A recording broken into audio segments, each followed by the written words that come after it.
ইতিমধ্যে আমাদের 14ই ফেব্রুয়ারি উপলক্ষে যে মিছিলটা ছিল, আমাদের এখানে মিছিলটা সম্পন্ন হয়েছে এবং 14ই ফেব্রুয়ারি নিয়ে খুব মূল্যবান বক্তব্য দেবেন চিরকুমার সংস্থার সাবেক সভাপতি আমাদের সিফাত হাওলাদার কাকা। বিসমিল্লাহির রহমানির রহিম। ধন্যবাদ জানাই দাদু ভাইকে, একজন বিশিষ্ট ব্লগার। উপস্থিত সংগ্রামী সিঙ্গেলগণ, পর্যায়ে আমি সংক্ষেপে কিছু কথা বলতে চাই। 14ই ফেব্রুয়ারির নামে যে নষ্টামিগুলো আমাদের বাংলাদেশের প্রত্যেকটা ঘরে ঘরে চলে, প্রায় ঘরে ঘরেই চলে, আর 14ই ফেব্রুয়ারির নামে যে ওয়েস্টার্ন কালচার আমাদের মধ্যে পুশ করা হয়েছে, আমরা পুরোপুরি ভাবে তীব্র নিন্দা ও প্রতিবাদ জানাই। আর হচ্ছে গিয়ে আমরা কালকে এই 14ই ফেব্রুয়ারির নামে যে নষ্টামি চলতেছে, এর প্রতিবাদে আমরা সবাই কালো ব্যাস পরিধান করব ইনশাল্লাহ, এবং আমরা প্রত্যেকটা রাস্তায় কালো ব্যাস পরিধান করে ঘুরে বেড়াবো। এটাই হচ্ছে তাদের জন্য আমাদের সঠিক জবাব। ধন্যবাদ আমাদের সিফাত হাওলাদার ভাইকে আমাদের এই 14ই ফেব্রুয়ারি উপলক্ষে কিছু উপস্থাপন করার জন্য। তার একটি মূল্যবান খুব সংক্ষিপ্ত বয়ান আমাদের খুব কাজে লেগেছে। এখন হচ্ছে প্রধান বক্তাকে আমাদের চিরকুমার সংস্থার সাবেক সংগঠক, তিনি হচ্ছে তাকে চাদর পরিধান করাবে, প্রধান বক্তা যেহেতু তিনি। তো কার্যক্রম শুরু করেন।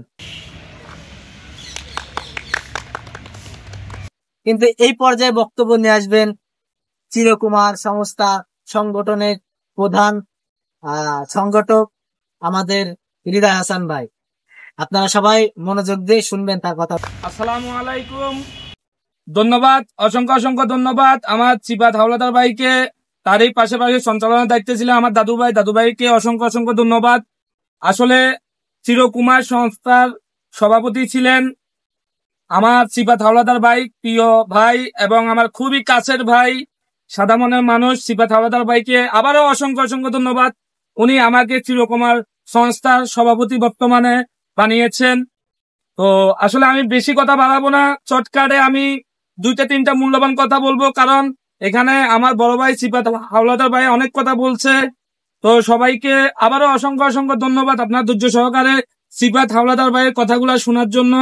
আসলে ভালোবাসা হচ্ছে গিয়ে এখন বর্তমানে এই প্রেক্ষাপটে এটা হচ্ছে গিয়ে একটা নোংরামি।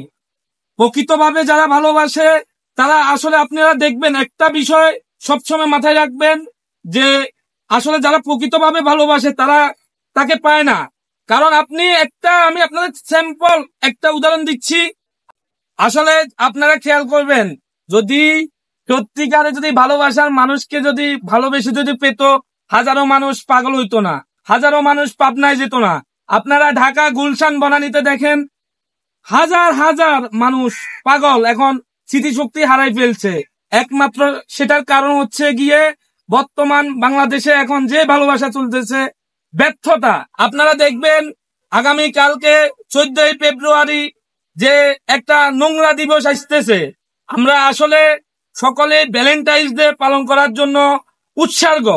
কালকে কোথায় যাব, পার্কে যাব, কালকে কোথায় যাব, ঘুরতে যাব, ডেটিং এ যাব, এগুলো হচ্ছে একটা নোংরামি।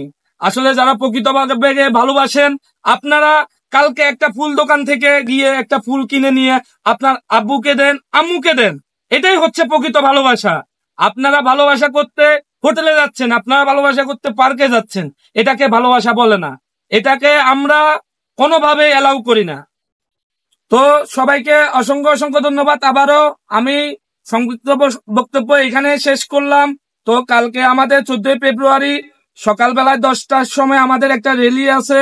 এখন একটা আমাদের সিফাত হাওলাদার ভাইয়ের, আমরা আগামী কালকে যে র্যালিটা আছে ওইটা হচ্ছে সকাল 10টা বাজে। ওইটাতে আমার সিফাত হাওলাদার ভাই উপস্থিত থাকবে, আমার দাদু ভাই আছে, দাদু ভাই থাকবে। তো সবাইকে আমি আবারও সালাম দিই, আসসালামু আলাইকুম। আমি আমার বক্তব্য এখানে শেষ করতেছি। ধন্যবাদ জানাই আমাদের চিরকুমার সংগঠনের প্রধান বক্তাকে, তিনি এত সুন্দর একটা 14ই ফেব্রুয়ারি উপলক্ষে যে সুন্দর উপস্থাপন করেছেন। আমরা খুবই খুশি তার এসব উপস্থাপন শুনে। তো আজকের মতন প্রোগ্রাম আমাদের এই পর্যায়ে শেষ হচ্ছে। তো ভালো থাকবেন, সুস্থ থাকবেন, সবাইকে ধন্যবাদ।